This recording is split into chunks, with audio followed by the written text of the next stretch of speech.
Happy holidays and Merry Christmas. You're watching Drakewing Gaming. Oh, one moment. And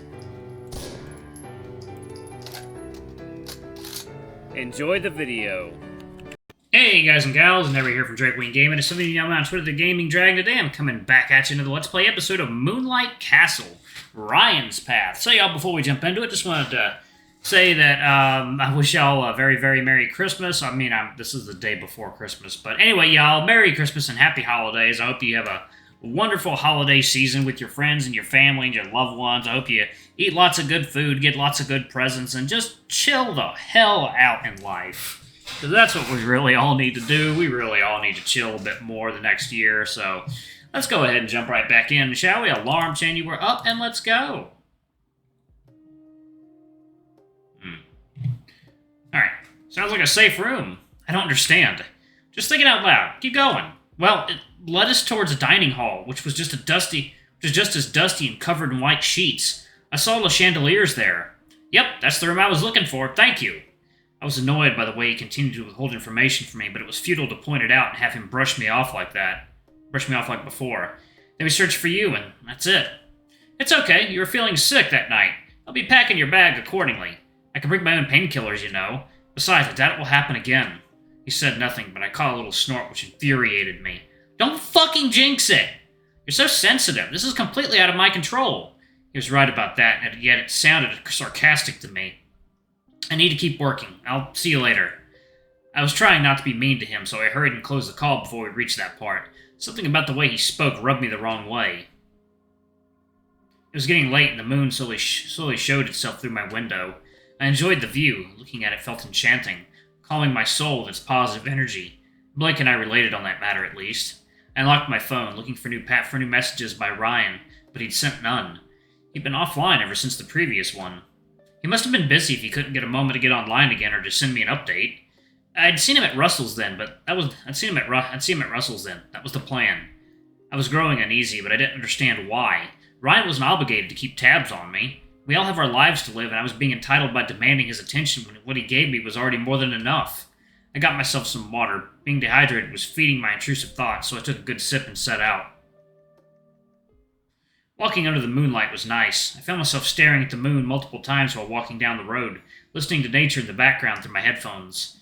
It was crowded, so I'd hoped to see people heading to the same place as me, but instead they would stop at the sparkling cafe sitting on the main road, not bothering to get deeper inside and find the hidden gem waiting for them. Truly disappointing. They're missing out. I stood outside the cafe where I was able to distinguish some vague shapes, but their voices were drowned by the walls. Maybe Ryan was already inside, waiting for me to arrive. I heard a rustling from the side of the building, and upon closer inspection I saw a shadow moving around the corner. Russell himself? Someone else working with him? I didn't care enough to investigate further and walked in. Russell's welcoming face was the first thing I saw, sweeping the floor near the entrance. Good evening. He raised his face to stare at me a little bit, then greeted me before I'd walk away. You look surprised to see me here. Ha, you noticed that. I assumed you were in the back. I sensed movement there. Like, you know?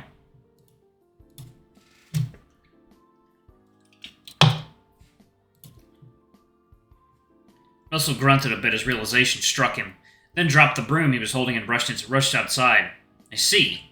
I made my way deeper inside, hoping to see Ryan at the counter, but I was met with Dylan, Patrice, and Blake instead. I could smell the alcohol already, and as much as I wanted to blame the tiger for that, Dylan was still holding his beer and 2 empty cups were sitting on the counter. Evening? They all turned around to meet me, and I immediately noticed a certain evasiveness in their eyes. Blake, on the other hand, reminded me of what Clyde told me before, and, seeing him here now, I'd hoped they talked things out. I told you it was a stupid idea. Dylan grunted, annoyed. He opened his mouth and shoved all the beer down in one gulp. Ah, yeah, well, why is Patrice here? I thought you wouldn't join us tonight. My therapist thinks it's a good opportunity to test myself and see how far I've come. So he's planning to get himself drunk to run away from the issue. I didn't say that! The only thing you're doing is stinking up the place with that disgusting breath of yours. Take a med for fuck's sake. Patrice blushed uncomfortably, smelled his own breath, and walked away to fix it. He seems to have a good tolerance for alcohol, unlike Ryan. He's a slutty drunk! Patrice shouted a few tables away from us. Don't tell him I said that! Where is he, by the way? I haven't seen him for a while now. I felt a slight shift in their behavior with my question. Well, the thing is... Just tell him. It's about being tactful, that's all. I don't want you to freak out, okay? Everything's fine. Dude, you're making it look worse than it is. Am I? I felt my chest tightening. The fact that I could hear my own heartbeat pulsing in my ears wasn't a good sign. The more I tried to calm it down, the worse I felt. Guys, what's going on? I yelled. They weren't paying attention to me, and I wasn't good at staying calm. I think you were right. I am giving him the wrong impression. Ryan's fine. His face might be a little scuffed, but he's good. You're wasting time. He's in the bathroom. See it for yourself. Dylan? Fuck that. I never said I'd cover for his sorry ass. I didn't stick around to listen to what they were talking about. When I heard where he was, my body just sprinted there, overloaded with worry. I didn't think I had that much in me. With zero hesitation, I slammed the door wide open with all my might, causing both Clyde and Ryan to freak out. That also calmed me down a little bit. I didn't mean to do that. Oh gosh, it's you! I was sorry for frightening them. I really got carried away. Ryan was there, showing me his back on purpose to hide something. Seeing him there deflated my anger, at least. The bear was sitting on a chair while Clyde moved around him with an open first aid kit sitting in the sink. Hey, do you need the bathroom? I narrowed my eyes, slightly annoyed. Turn around. I walked closer. How do I look? How do I look? There you go.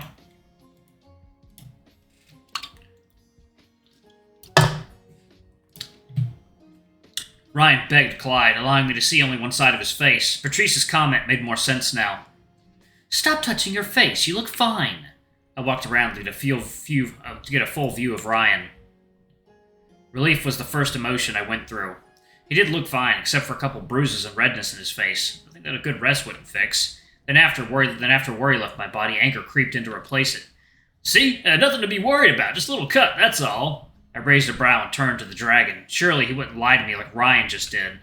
I was told his clumsiness on the job caused it, but I can assure you this is nothing serious. I took a deep breath and stared straight to the bear's eyes. I know you don't want me to worry, but by doing this you make me feel twice as bad. Negative emotions exist for a reason. You can't erase them. Ryan looked away. So if anything happens, I want you to tell me. I don't want to have to find out for myself, or worse, have our friends stall for time while you look presentable to me. You're right. I'm sorry. It happened so fast. I didn't think it through. I just hope this is the last time. And my anger also left me, and all I wanted was to sink into his arms and feel his body wrapped around me. He was hesitant at first, but slowly relented and closed me into a hug. Clyde gently tapped us from behind after gathering what was used to patch up Ryan. You should go drink some water. It's important to stay hydrated. All right, I'm gonna go ahead then. I tried to follow him, only for Clyde to hold my hand and keep me there with him. Can I have a quick word with you? It didn't take me long to realize the concerned look on his face. What's wrong? There's been something in my mind ever since he showed up, and I believe you should be aware of it. The way he described what happened and the cuts I've seen don't match. I'm not very well versed on cars and the dangers they can cause, so I could be wrong, but those didn't look like the correct injuries, if that makes sense. You mean something else hurt him? I'm not confident in my claim, so please do take it with a grain of salt. Ryan wouldn't have gone through so much trouble to hide something as trivial as this. He must have thought the damage looked worse. Thanks for helping him out. I didn't know you were a doctor as well. I have some medical knowledge, but it's basic. I just like helping people. How are things between you and Blake? I didn't get the chance yet. He showed up here at least. I will consider that a positive sign. I wish you the best. I reached for the sink for some cold water to wash my face, to fully wake up, and talk to Ryan properly without getting emotional. I'll be heading back. Should I send him in here again?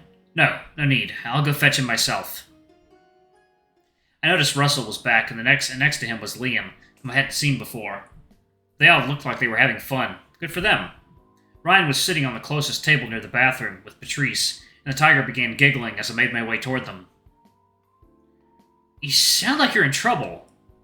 I didn't just say anything. Patrice got up and walked away, leaving the two of us alone to sort this out. If you tell me the truth now, pretend this never happened. Ryan met my gaze and turned away. He was growing impatient, shaking his leg under the table until he couldn't hold it in anymore. There you go. Water time.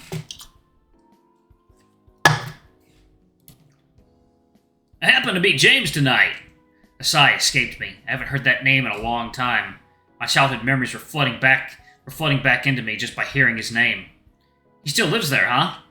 We got into a fight, and that's the truth. Yep, that sounds like it. I swear I wasn't... I know, silly bear, you'd never do that. You were just defending yourself. He wasn't just insulting me. He wanted to know about you, too, and then he said that one word, the one I really hate. He's always been like that, provoking you and stuff. I should have told you, I know that. I thought I could bring it up tomorrow or something, but not now. Don't hide these things from me anymore, okay? I hate finding out like this. Placed my hand on top of his. There's a lot I haven't had the chance to say yet. Will you be mad if I take my time telling you? What should I say?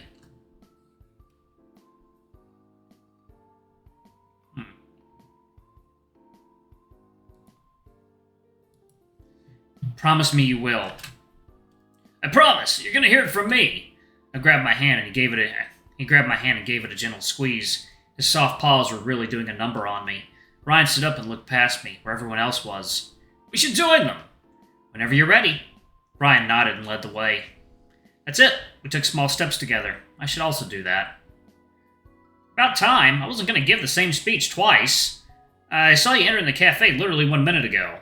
Wrong. I've been here the whole time. If you care even a little bit about your fantasies, you better move on and talk. Russell was somewhat angrier than when I left him earlier. Liam really was capable of pissing anyone off. The Lynx promptly laughed at him and pulled out a book for all of us to see. Ghost Hunting for Dummies? Patrice read the cover out loud only for him to enter a laughing fit. Are you serious? That's, friendly. I thought it was funny. Come on now, we've gathered here to assist him in his search. Might as well see it through to the end.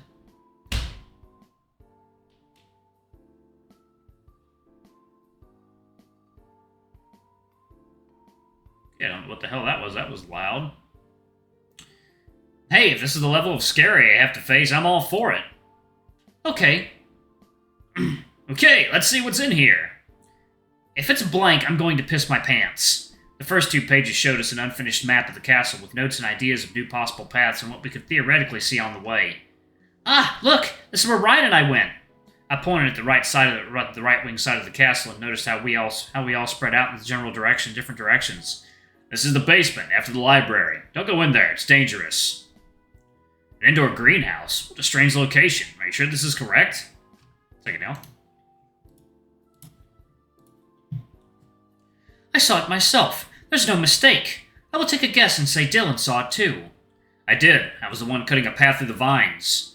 I'd like to see it. The map was surprisingly useful. It helped us share information faster than I expected. I made only 4 because we're exploring in pairs. Don't lose it. I won't be around explaining stuff. Liam flipped to the next page, a page about ghosts and what to do if one appeared. I wanted to make a little drawing here, but I'm not good at it. I went ahead and read some of the text for myself, but there wasn't much to find. Red ghost runner hide, blue ghost ignore. Why is that? Aren't they supposed to be transparent? I thought ghosts were white. That is, if they ever existed to begin with. If they're cursed, their color changes. Is that it? No explanation given? I didn't want to know the difference, as crazy as it sounded. Colors meant something? It's for dummies, remember? I gave you the simplest version possible. If you care to learn more, I did explain more at the end. I needed to make sure the most important things were in the front. I can check it out later, then. Be respectful of your surroundings. Don't make noise, don't break anything, and take it slow. Patrice read another line, unimpressed. It sounds like a school trip. Jill compared it to a museum, and you're giving it the same vibe. You can find traps. I'd recommend running only if there's no other option available. I suppose it makes a little sense. The floor didn't look stable. I'd rather not see anyone falling through. Another page showed 2 rings. Looked exactly the same. Only the stone in each was different. My sister is most likely wearing this ring here. Liam pointed at the blue ring in the picture. What about the red one, then? The Lynx promptly pulled out the real thing from his pocket. This one's mine. It was a birthday gift. I'm assuming she's still wearing hers. Alright, y'all, I'm going to go ahead and pause it right there. Thank y'all so much for watching. Don't forget to like, comment, subscribe, ring that notification bell, and check out our Patreon if you can. It always helps. Before I go, I'm going to give a quick shout out to our lovely bronze tier patrons. Thank y'all for all you do for the channel. We greatly appreciate the support. Thank you to our silver tier patron, Cade Silvermoon. Thank you for going a bit above and beyond. It's greatly appreciated. Thank you to our gold tier patron, Amr. You're awesome. We love you. Thank you for subbing to our ultimate tier anyway. If y'all want to get your names in the credits, get access to our not safe for work content as little as $5. Alrighty, I love you all, and I'll see y'all in the next video. Bye-bye!